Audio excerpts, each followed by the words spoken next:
cara mudah magang ke Jepang tanpa biaya atau modal sendiri.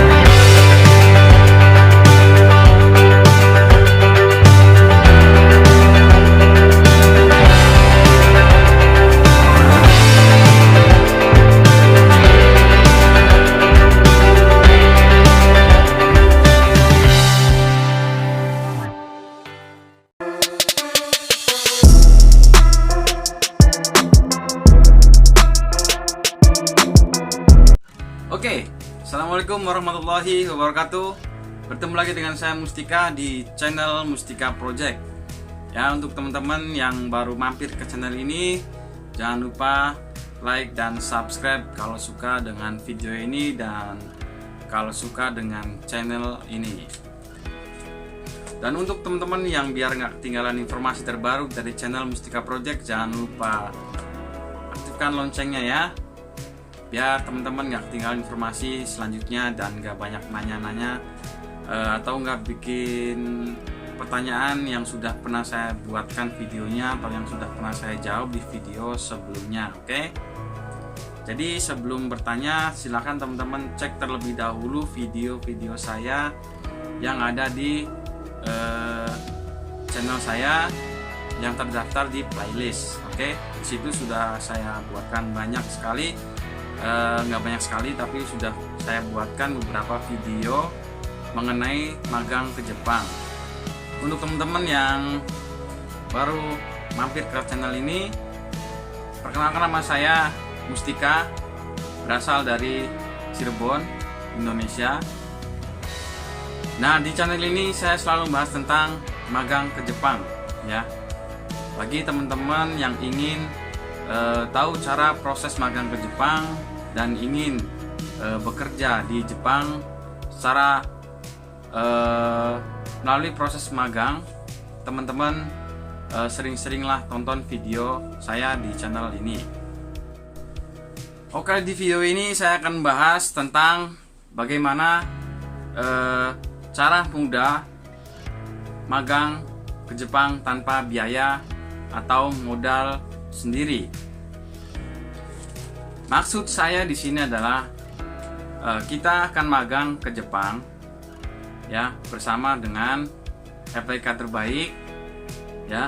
Jadi LPK ini meminjamkan dana atau modal kepada calon pemagang ke Jepang dengan cara pinjaman atau sistem pinjaman koperasi ya. Jadi sementara nanti kita akan dimodalin atau kita akan dibiayain sementara sama pihak LPK. Nah, setelahnya kita sudah sampai di Jepang, kita sudah bekerja minimal maksimal setahun, kita itu sudah harus melunasi biaya tersebut. Nah, biaya yang harus kita bayarkan atau biaya yang dipinjamkan oleh pihak LPK sebesar kalau saya ya waktu tahun 2018 itu sekitar 32.400.000 sekian ya. Nah, untuk kedepannya saya kurang tahu, barangkali nanti ada perubahan atau ada tambahan biaya. Saya nggak bisa memastikan biaya itu tersebut naik atau tidak nantinya. Tapi yang jelas waktu tahun 2018 saya itu kena biaya sekitar 32.400.000 sekian. Nah, oke. Jadi di sini teman-teman sudah mengerti ya apa yang saya maksud cara mudah magang ke Jepang tanpa biaya atau modal sendiri. Ya, garis miring kita mendapatkan pinjaman. Dan setelah kita sudah bekerja di Jepang baru kita membayar semua biaya itu maksimal dalam 1 tahun. Oke. Karena saya magang ke Jepang melalui LPK Minori, maka dari itu saya selalu memberikan informasi mengenai program magang ke Jepang melalui penyalur LPK Minori atau PT Minori. Jadi untuk teman-teman yang tahu tentang LPK lainnya, maaf, saya di sini hanya membahas seputar magang ke Jepang bersama dengan LPK Minori. Karena hanya bersama dengan LPK Minori lah yang saya sedikit tahu tentang informasinya. Barangkali teman-teman ada pertanyaan seputar magang ke Jepang, silakan komentar di bawah ini ya. Tolong komentarnya yang positif ya, yang baik, yang bermanfaat ya, jangan yang enggak ya, karena ada juga yang netizen yang komentarnya tuh yang enggak itu saya nggak suka ya. Di video ini, di channel ini saya selalu memberikan informasi yang bermanfaat buat teman-teman semua. Jadi tolong hargai niat saya, niat baik saya untuk memberikan informasi yang bermanfaat untuk teman-teman semua. Karena tujuan saya itu, saya tidak mau sukses sendiri. Saya mau teman-teman semua yang ada di Indonesia yang ingin sukses, ayo kita bareng-bareng sukses. Kita bareng-bareng berjuang untuk mewujudkan impian teman-teman yang ingin kerja di Jepang, tapi dengan proses program magang ke Jepang. Semoga informasi yang saya berikan di channel ini selalu bermanfaat buat teman-teman semua ya. Semoga subscriber saya yang sudah subscribe, yang setia menonton channel ini bisa segera terwujud, tercapai tujuannya, ingin magang kerja ke Jepang, dan setelah selesai magang di Jepang semoga bisa mewujudkan cita-cita teman-teman semua ketika sudah kembali di Indonesia. Amin ya. Oke. Informasi selanjutnya adalah saya ingin memberikan informasi kepada teman-teman semua ya. Sebelum kita daftar ke LPK Minori, sebaiknya teman-teman menyiapkan dokumen persyaratan yang perlu teman-teman persiapkan terlebih dahulu ya. Contohnya adalah teman-teman harus mempersiapkan ini dia. Jadi bingung saya ya. Yang pertama, teman-teman harus menyiapkan KTP ya. Terus juga ijazah ya. Ijazah dari misalkan teman-teman ini dari TK apa ya? Masuk ya? Kalau saya sih SD ya. Jadi ijazah lengkap ya, dari SD, SMP, SMA atau yang STM ya, sampai ijazah terakhir misalkan D berapa gitu ya, D1, D2, D3 atau S1, S2 ya. Itu harus dipersiapkan semua. Itu sesuai prosedurnya di LPK Minori ya. Oke, selain KTP dan ijazah lengkap, teman-teman juga harus menyiapkan akte kelahiran ya. Akte kelahiran buat persyaratan juga perlu. Dan selanjutnya teman-teman harus menyiapkan kartu keluarga ya. Buat teman-teman nih yang menanyakan soal status nih ya, mumpung saya bahas kartu keluarga nih. Buat teman-teman yang sudah berkeluarga, maupun sudah duda, maupun sudah janda, maupun masih bujangan, mau single, mau masih sendiri, status itu tidak dipermasalahkan. Hanya saja umur ya, umur di sini ada pembatasan gitu ya, sesuai prosedurnya. Minimal 19 tahun sampai 27 tahun atau 26 tahun ya. Tapi ada juga perusahaan di Jepang yang tertentu yang tidak mempermasalahkan umur gitu loh. Ada yang sampai umur 30 tahun gitu ya misalkan. itu bisa gitu ya. Dan selanjutnya ya, NPWP ya. Teman-teman juga harus mempunyai NPWP ya. Kalau bagi yang belum punya NPWP, silahkan bikin terlebih dahulu. Dan pastikan KTP teman-teman itu sudah sudah seumur hidup ya, atau seenggaknya masih aktif lah ya. Mudah-mudahan teman-teman semua sudah memiliki KTP elektrik atau elektronik ya. Ya itulah pokoknya ya. Dan selanjutnya teman-teman harus mempersiapkan foto ukuran 2x3, 3x4, 4x6 ya, lengkap ya. Dan selanjutnya teman-teman juga harus mendapatkan surat izin dari orang tua atau dari wali ya. Bagi teman-teman yang sudah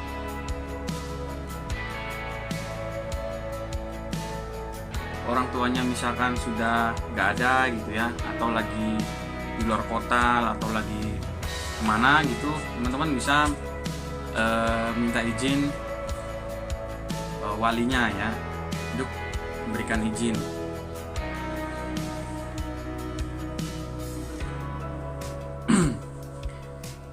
Nah, selanjutnya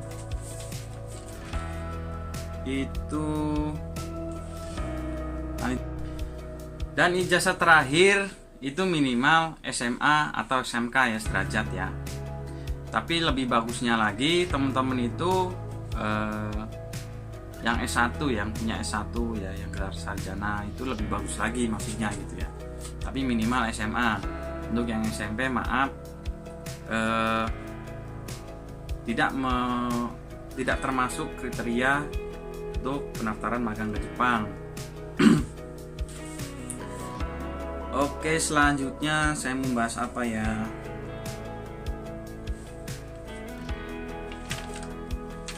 Oke, selanjutnya teman-teman juga jangan lupa sih ya, kalau bisa siapkan juga kayak seperti catatan baik kepolisian seperti kayak SKCK ya, terus kartu kuning ya misalkan. Soalnya saya juga ini tingkat lupa gitu ya. Masalahnya saya itu sudah pernah bekerja 8 kali di perusahaan di pabrik Cikarang ya. Maaf, bukan saya sombong, maksudnya sekedar cerita. Jadi persyaratannya ini agak beda gitu. Kalau dulu saya itu ketika melamar pekerjaan di perusahaan itu ya, itu lengkap itu, kayak ada KK, kartu kuning, SKCK, KTP, terus ya riwayat lulusan sekolah ya, terus riwayat pengalaman kerja ya, seperti itulah. Nah, nanti di persyaratan untuk magang ke Jepang ini sedikit berbeda gitu. Tapi lebih baik teman-teman persiapkan terlebih dahulu semuanya ya, biar teman-teman itu nggak kelabakan mempersiapkan nanti ketika sudah mau mendaftar gitu ya.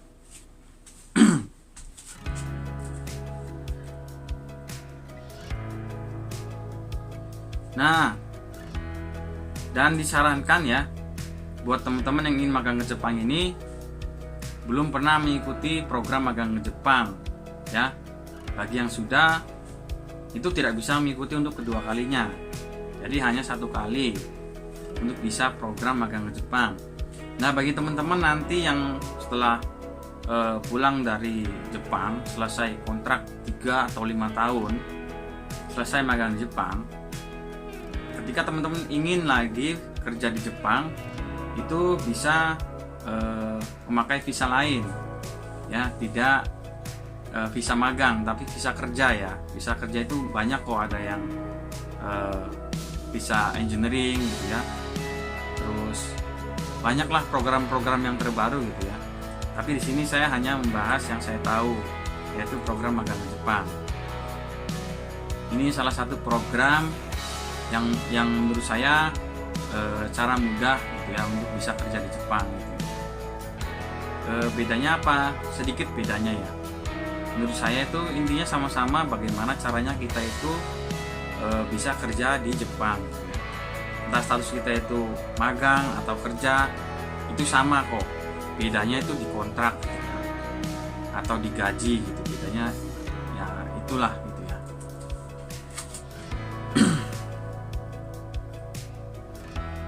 Nah selanjutnya nanti di video selanjutnya saya akan membahas tentang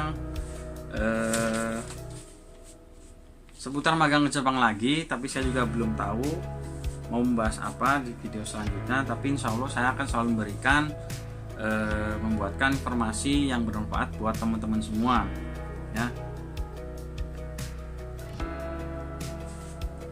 Oke, itu saja untuk pembahasan kali ini ya. Nanti saya akan cari tema untuk video selanjutnya buat teman-teman ya. Intinya saya tidak menyarankan buat teman-teman untuk daftar buru-buru ya, untuk buru-buru segera daftar gitu ya. Karena apa? Karena saya tidak mau teman-teman itu asal daftar tanpa mengetahui cara dan prosesnya gitu ya. Jangan sampai teman-teman tuh daftar tapi hasilnya gagal gitu, nol gitu ya, tanpa tips dari saya atau tanpa informasi dari saya, dan kaget gitu ya ketika melalui proses-proses yang sulit gitu ya. Karena proses magang di Jepang ini kita pastinya akan melewati proses-proses yang belum pernah teman-teman lakukan gitu ya, yang belum pernah teman-teman lalui. Jadi alangkah baiknya teman-teman sering-seringlah mencari informasi gitu ya tentang seputar magang ke Jepang terlebih dahulu. Karena magang ke Jepang ini banyak juga tantangannya menurut saya ya, dari waktu proses pendidikan gitu ya, dari proses kita itu seleksi gitu ya, psikotes gitu ya. Sekalian juga mungkin ya saya akan sedikit membahas tentang tahap-tahapan seleksi ya. Oke, sekarang ini saya akan lanjutkan video yang sebelumnya. Saya akan membahas tentang tahapan seleksi magang ke Jepang di LPK Minori ya. Semoga video saya bermanfaat buat teman-teman semua. Semoga teman-teman semua bisa segera berangkat ke Jepang dan bisa sukses dan berhasil dan pulang ke Indonesia sudah berubah menjadi yang tadinya orang biasa dan pulang dari Jepang menjadi orang yang luar biasa. Tapi sebelumnya semangat condong yang luar biasa. Oke, jangan pernah menyerah dan jangan putus asa, karena saya sudah membuktikan bahwa saya itu anak orang nggak punya dan ijazah juga cuma hanya SMK, tapi saya bisa terus memperbaiki karir saya dan perjalanan saya semakin lebih baik. Alhamdulillah. Dan karena itu juga saya mau berbagi ke teman-teman semua ya, teman-teman semua tuh nggak ketinggalan. Oke, ketinggalan sama yang lain sudah pada sukses gitu ya. Ayo teman, kita sukses semua. Oke, saya pamit undur diri, kurang lebihnya saya minta maaf. Jangan lupa like dan subscribe dan aktifkan loncengnya, dan jangan lupa share ke media sosial lainnya dan teman-teman semuanya biar tahu semua. Oke, saya pamit undur diri. Assalamualaikum warahmatullahi wabarakatuh. Salam Mustika Project. Jangan lupa like and subscribe di channel Mustika